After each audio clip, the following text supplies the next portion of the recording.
Hola, buenos días alumnos. Hoy vamos a hablar de la historia clínica inmunológica. Mi nombre es Mariano Tonelli y vamos a hacer énfasis sobre todo en lo que es el síndrome febril y el estudio desde el punto de vista semiológico, como también el paciente con adenopatías. Bueno, se denomina fiebre al aumento de temperatura corporal por encima de valores normales. Este valor normal lo vamos a tomar como punto de referencia a la temperatura oral, sería mayor a 37,5. Y bueno, la fiebre se da como consecuencia de la pérdida de la regulación. Ustedes sabemos que el hipotálamo es nuestro termostato y es quien va a regular la temperatura corporal. Hay algunas sustancias que pueden hacer que la temperatura corporal aumente y estas sustancias las vamos a llamar pirógenos. La importancia clínica de la fiebre es importante porque es un signo objetivo, no suele estar expuesto a variaciones emocionales, es raro que uno tenga fiebre porque se pone nervioso, porque no existe, y además también es útil para evaluar la gravedad del cuadro febril, la evolución de la enfermedad y la respuesta del tratamiento de cierta o no enfermedad. Entonces, podemos decir en general que la fiebre tiene una utilidad diagnóstica, terapéutica y en algunos casos pronóstica. El concepto práctico es decir que hablamos de fiebre cuando la temperatura axilar es mayor a 38, tomado en dos mediciones o una sola medición mayor a 38,3. Decimos concepto más práctico porque ustedes van a ver en distintos libros que bueno, en algunos no se ponen de acuerdo, decir fiebre es más de 37,4, 37,5 a cierta hora. Bueno, vamos a hacer el concepto práctico, el concepto clínico y semiológico del valor que tiene la fiebre. También podemos hablar de febrícula cuando la temperatura es mayor que la normal, pero no llega al valor para decir que fiebre. Entonces podemos decir que 37,4 hasta 38 podría ser febrícula. Y después hay otros dos términos que no están relacionados con fiebre en sí, sino que se denominan hiperpirexia, cuando los valores aumentan por encima de lo que el hipotálamo puede controlar. Esto se encuentra en valores de 41, 42 grados, son situaciones muy extremas. Y hablamos también de hipertermia cuando el mecanismo de la elevación de la temperatura no está relacionado con el hipotálamo en sí, sino con la deficiencia de la disipación de calor o también en el aumento de la producción de calor. Ya vamos a ver algunos ejemplos. Aquí tenemos un dibujito que es bastante práctico, donde vemos la fisiopatología de la fiebre, siempre que hablemos de infecciones. Obviamente que la fiebre no se eleva solamente de infecciones, sino que hay algunas otras causas que pueden ser tan importantes como las infecciones. Pero bueno, en términos generales, las infecciones, sobre todo los lipopolisacáridos de las bacterias, que terminan siendo sus endotoxinas, activan a los monocitos y macrófagos. Estos a su vez activan interleuquinas. Estas sustancias pirogénicas van a la circulación general, terminando en el endotelio del hipotálamo. Allí se produce la producción de prostaglandina E2, que activa los neurotransmisores y el AMP cíclico, llegando al centro regulador del hipotálamo, elevando el punto de termostato. Y una vez que se eleva el punto de termostato, existen otros mecanismos periféricos de la conservación del calor, ¿no es cierto?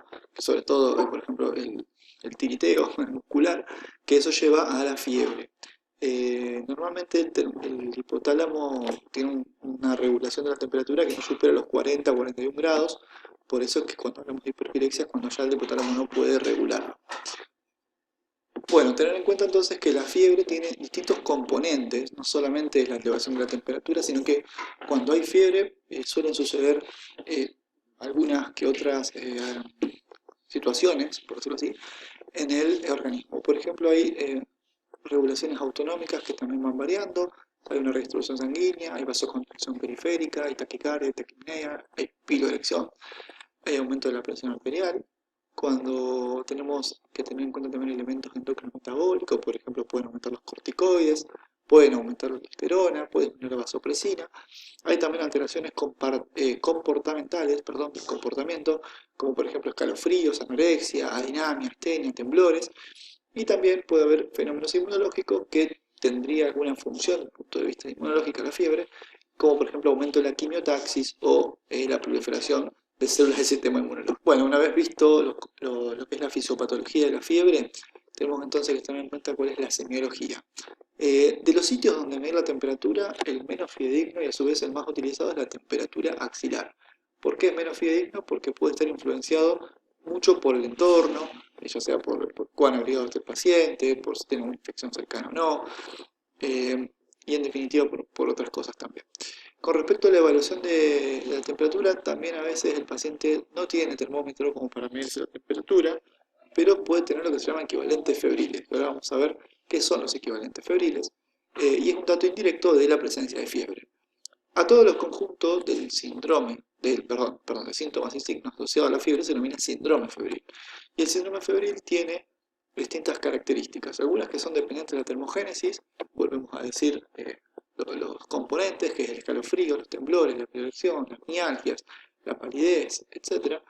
Algunos que son dependientes de la termólisis, como por ejemplo la taquicardia, que el paciente se pone rubicundo, la sudoración, cefalea, la taquipnea, la vasodilatación, y algunos que son dependientes de la elevación térmica en sí, como por ejemplo el insomnio, la somnolencia, esto va a depender del paciente, de la edad, de cuánta fiebre tenga, etc. Las pesadillas, las confusiones, convulsiones, etcétera, etcétera. Volviendo al tema de los equivalentes febriles, un paciente puede decir que no tiene termómetro y uno podría hacer algunas sencillas, unas preguntas sencillas como para evaluar si tuvo fiebre o no.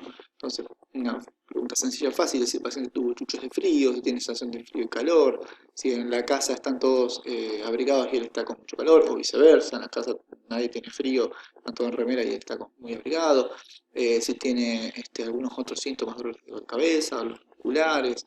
¿eh?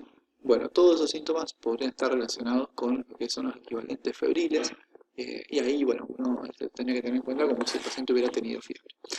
Con respecto a la semiología de la fiebre, entonces es muy importante reconocer si hay signos de alarma, conocer el tiempo de evolución de la fiebre. En general se denomina fiebre menor de 15 días. Uno puede decir que es un síndrome febril agudo, aunque en realidad uno toma menos tiempo, uno toma 7 días para el síndrome febril agudo, pero bueno, esto en términos generales en los libros está con menos de 15 días. Y cuando el paciente tiene fiebre más de un mes o más de 15 días, uno puede decir que estamos ante presencia de un síndrome febril crónico. Hay que tener en cuenta también el patrón de la fiebre, que ahora vamos a ver algunos patrones que se le da mucha importancia en los libros de semiología, pero la verdad que después, desde el punto de vista clínico, la verdad que uno va a ver que no es tan útil evaluar el patrón de la fiebre, puede ayudar una herramienta más.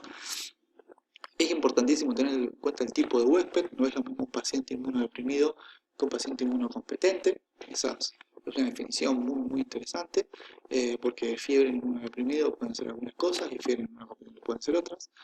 Es importante reconocer síntomas que acompañan al síndrome febril, de nuevo lo mismo, dolor de cabeza, dolor muscular, sudoración profusa, temblores, demás pueden ser síntomas que acompañan la fiebre, entonces uno los toma como síntomas aparte.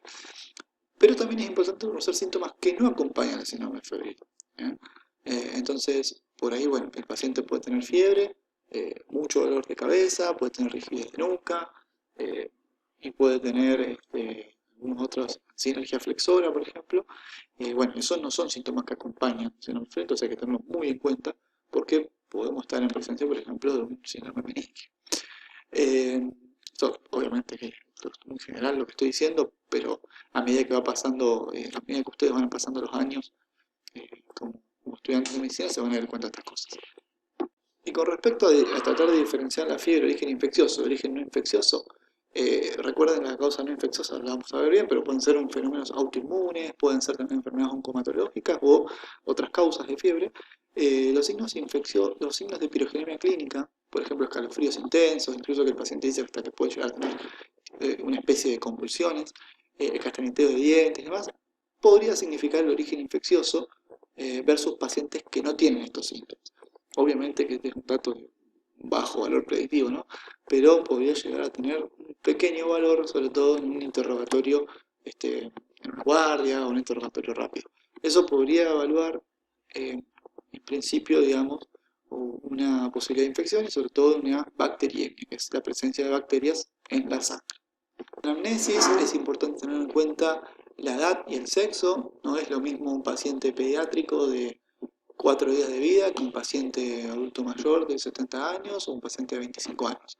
El sexo podría llegar a tener alguna diferencia, sobre todo hay enfermedades que son más propias de un sexo que de otro, por ejemplo el lupus es bastante más frecuente en mujeres que en hombres, esto lo van a ir viendo a medida que van pasando el tiempo y a medida que van pasando los distintos años.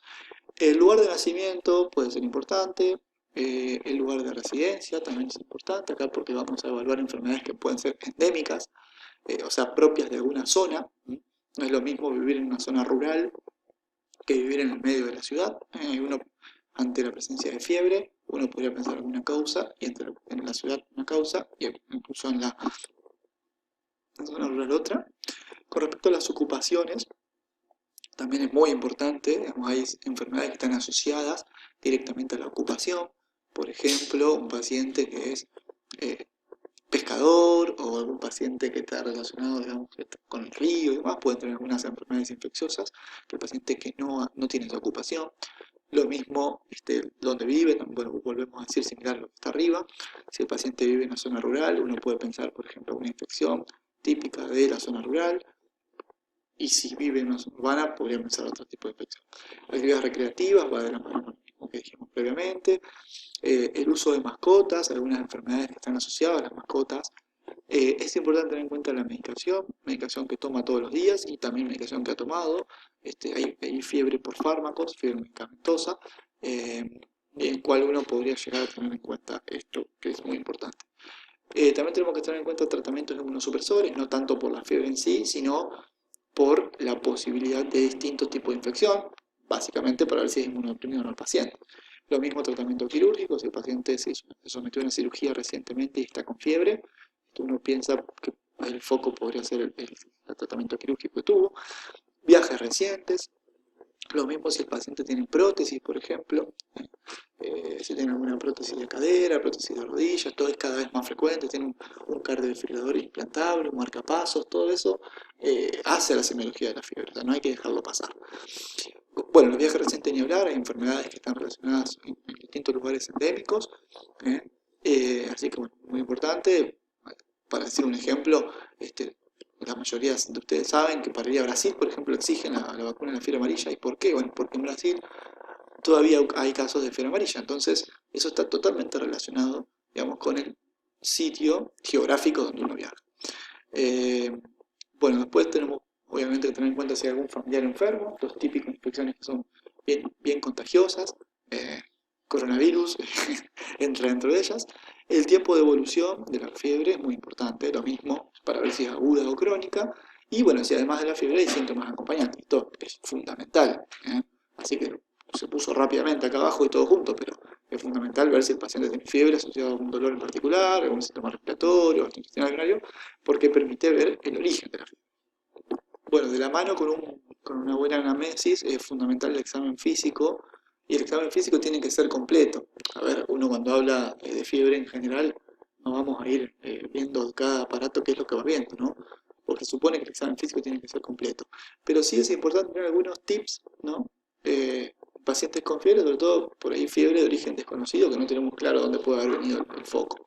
No sería difícil hacer el diagnóstico de una faringitis bacteriana, porque el paciente viene con fiebre, dolor de garganta y no puede tragar, y uno mira la garganta y tiene placas blancas, ¿no? Ahí sería sencillo. Pero lo difícil es cuando el paciente tiene fiebre y no sabemos de qué origen tiene. O vemos algunos síntomas, vemos algunos signos y no sabemos cómo interpretarlos. Entonces los tips que tenemos que tener en cuenta son esto que parece algo bastante sencillo, sobre todo porque está escrito, hacer un fondo de ojo, no es fácil en la práctica, primero porque a veces no tenemos los elementos, no tenemos el fundoscopio, eh, pero bueno, siempre el paciente con fiebre es importante hacer un fondo de ojo para ver algunas manifestaciones de la misma.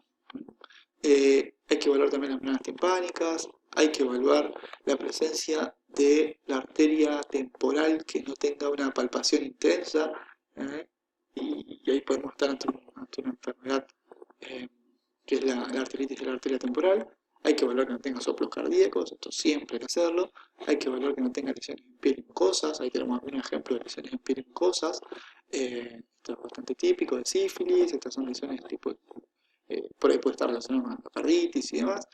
Hay que evaluar la presencia de algún dolor, alguna presencia en particular de sensibilidad aumentada en la columna, podemos estar hablando de una infección en la columna.